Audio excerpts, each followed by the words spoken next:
Hi, this is Dodger, and you're watching my show.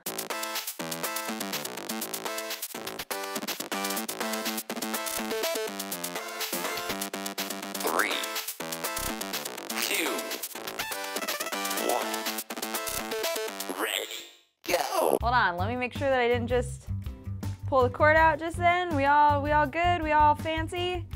Whoo, thank God. The more that you try to make your show look and sound nice, the more opportunities you have to really mess it up. And knowing myself and y'all knowing me, there's so many opportunities here.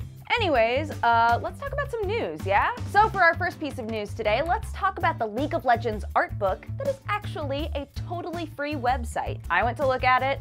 It is awesome. I'm saying that as a person who really loves art books. Like, if I go to somebody's house and they have art books on the coffee table instead of I don't know, the big book of beautiful food you'll never eat, I'm into that. I love it. And I feel almost like the idea of art books lately, specifically for video games, or rather I should say the interest in it has grown pretty rapidly. And I don't really know why that is. Maybe it's because we in general as a community have a better idea of what goes into designing a game, right? So we know that when a beautiful game comes out, there are hundreds and hundreds and hundreds of iterations and concept art and sketches that most people are never ever gonna see, and it makes us just salivate for it, right? We want to see it so bad. So anyway, Riot put out a website that is totally free that you can go to. That's just a slideshow. It's just a slideshow that you can click through. It has lots of different concept art, lots of different things that you can see having to do with the game.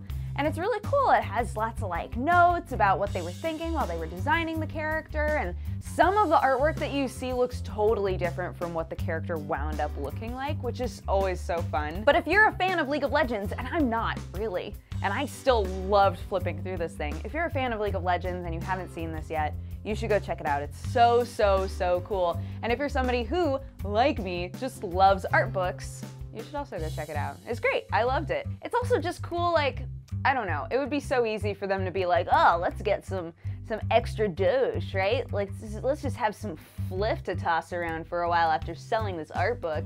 But no, it's totally free. It's cool. So for this next piece of news, I would like all of us to have a moment of silence for the release date of The Last Guardian. So look, okay, it's not coming out when they said that it was gonna come out. Again, I don't know why I ever believe, I don't know why I let my heart love again, ever. It's gonna be in December now. Just not that far away. But I'm just upset that it got pushed at all. The Last Guardian development team is fast approaching major milestones in production and has made the tough decision to delay the release of The Last Guardian a few weeks. The Last Guardian will launch on December 6th, 2016. Fumito Ueda and Japan Studio have a wonderful vision for The Last Guardian's touching, emotional journey of friendship and trust, and we want to deliver the most polished experience possible for our fans who've supported us for so long. What if this is all a big goof? What if this is all a big goof that's been going since 2009, and in 2019 they're gonna be like, gotcha. Anyway, December 6th, that's apparently when this piece of vaporware is going to hit the shelves. One of Bethesda's big announcements during E3 was about Skyrim, and that they were going to be allowing mods on consoles. So on Xbox One and PS4, they were saying, all right, so Skyrim, you're going to be able to do mods on Skyrim through the console, and same with Fallout 4. That was the whole big pitch. Some people were like, I mean, if people were interested in mods, they probably bought the PC version by now. But other people were saying, well, if they've put enough hours into the console version, right, they're not gonna wanna switch over. But this idea of being able to add mods onto the game at this point might be really enticing for some people. Now, apparently, this is no longer true. It's only true on Xbox One, which is a super bummer. Basically, from how I understand it, Bethesda is saying that Sony is not comfortable with letting modders have that much control over the way that the game runs. After months of discussion with Sony, we regret to say that while we have long been ready to offer mod support on PlayStation 4, Sony has informed us they will not approve user mods the way they should work, where users can do anything they want for either Fallout 4 or Skyrim Special Edition. Like you, we are disappointed by Sony's decision given the considerable time and effort we've put into this project, and the amount of time our fans have waited for mod support to arrive. We consider this an important initiative, and we hope to find other ways user mods can be available for our PlayStation audience.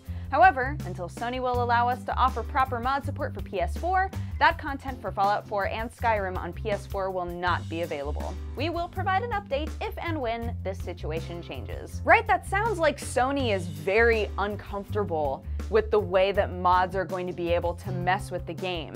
And I don't know if that's in a, oh man, this is a whole other thing that we're gonna have to go through and like censor and make sure that, you know, people aren't making dick mods and whatever. But like, obviously they had come to some sort of an agreement before that announcement, otherwise the announcement never would have happened.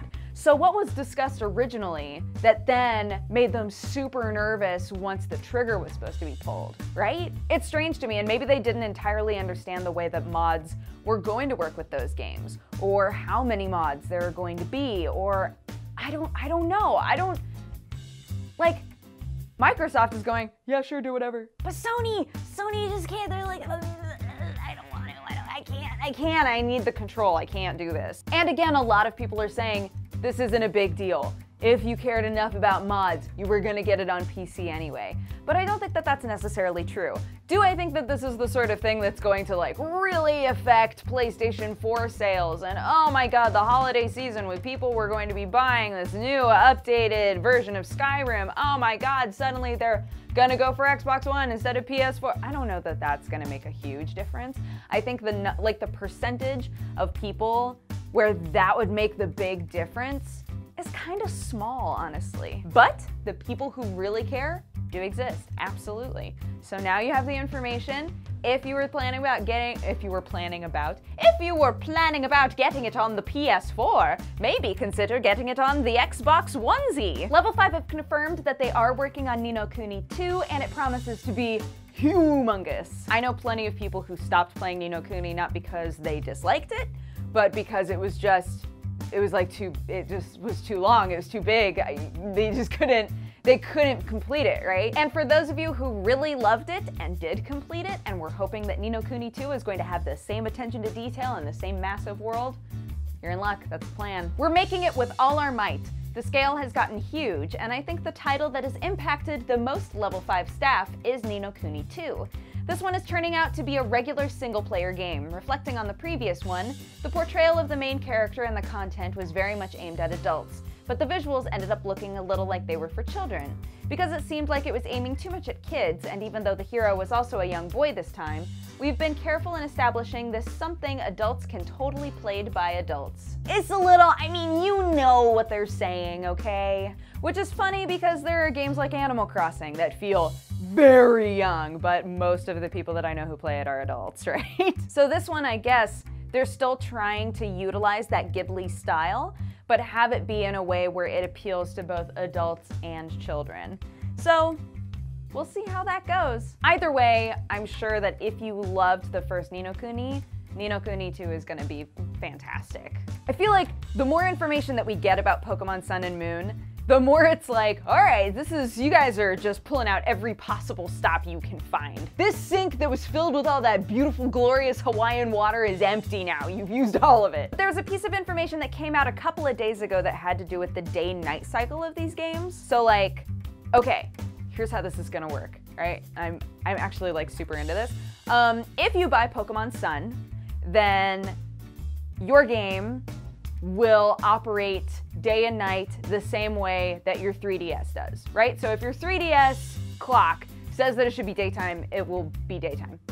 If you get Pokemon Moon, it will be 12 hours ahead, meaning that while you are awake and it is daytime, assuming that you are a person who is awake during the sunlight hours, it will be nighttime in your game. And the big question has been, how does this actually affect anything, right? Does it just make it so that it looks different? So the people who get Pokemon Moon can be, you know, super edgelords? What is this? What it is, actually, is it changes events that are in the game. So the same event will happen, but it'll happen with different Pokemon, with different characters, which is kind of cool. Like, depending on what Pokemon would be out at night versus day, it'll change things up. Again, I really think they took it to heart when people were saying, oh, I mean, I like Pokemon, but they feel the same every time. They just went like full on. They went so full on with this game, just being like, okay, oh what, you're sick of the old Pokemon? What if we take the old Pokemon and we make them really tall or fat? then what? And all of us are going, yes, yes, more. Give me more of that. It's fun as a person who has been the guy in the group that says, I don't really play Pokemon games anymore. I think they're really boring. It's just really fun to have all this information come out and be like, oh, I know it's just Eradicate, but it's like a really chunky Eradicate and I want to squeeze him. And there's like null type Pokemon now. There's all kinds of stuff. It's delightful and I love it. And I'm also kind of excited to be in this office when a Pokemon game comes out because all of us are gonna be playing that game. It's gonna be cray. Oh, and speaking of Pokemon Moon edgelords, me, that's the one I'm getting. And as a final bit of news, Chris Metzen, Lord of Lore at Blizzard, has actually retired. And this isn't retiring like, oh, well, I'm just going to another company. This is, all right, I'm out. I'm good, I'm retired. I've done so many amazing things. I'm feeling great about my life and everything I've accomplished, and now my life's gonna be about my family, and I think that that's really cool, actually. For those of you who don't know, Chris Metzen basically developed a lot of the story stuff for most Blizzard games, like all of the Warcraft titles, StarCraft, Overwatch, all kinds of stuff, for better or for worse. Some of you are hearing this right now and are just sad, like really, really sad because you grew up with these games and you loved them even when the story didn't make sense. And for some of you, it feels like, wow, maybe we'll get a breath of fresh air in the lore department at Blizzard, right? But either way, I mean, you have to respect how many games that turned out fantastic and really affected people he was involved in, right? And he always gave the best speeches. Oh my God, he gave such good speeches. He was great. It's been a long, amazing stretch of years, and now it's time to slow down, rest, lay down on the couch and get fat. Well, fatter. Seriously though, I'll be focusing on the one thing that matters most to me in all the world, my family. They're the core of my life and the source of my deepest joy and inspiration. In addition to raising our 2 little ones, we recently welcomed our new baby into the family. Being home with them all, having time and space to really live, to love my wife with all my strength, that's my career now. That's actually like the sweetest thing I've ever heard. So best of luck to you, Chris Metzen. I wish you all the happiness in the world. Thank you for the work that you've done, and raise cool babies, I don't know. But anywho, that's been my show. Thank you so much for watching. If you have a positive or a negative response, feel free to leave them in my comment section. And if you would like to watch any of my streams, you can, I was just trying to flub up on purpose there, and it actually made it way worse and harder. Anywho, you can find me at twitch.tv/dexteritybonus. I stream around 5 days a week. The last couple of weeks have been a little off and on because one of my absolute best friends in the whole world was moving, and we did a little birthday thing for Sam. This upcoming weekend, we're going to be in San Antonio for a live roleplay thing. So yeah, there's just cool stuff going on. I appreciate that you guys are here, hanging out, watching all this weirdness, like whenever it occurs. You're the best. So there's that. Have a fantastic rest of your day, and I will see you guys again next weekend. Okay? Bye-bye. Mwah.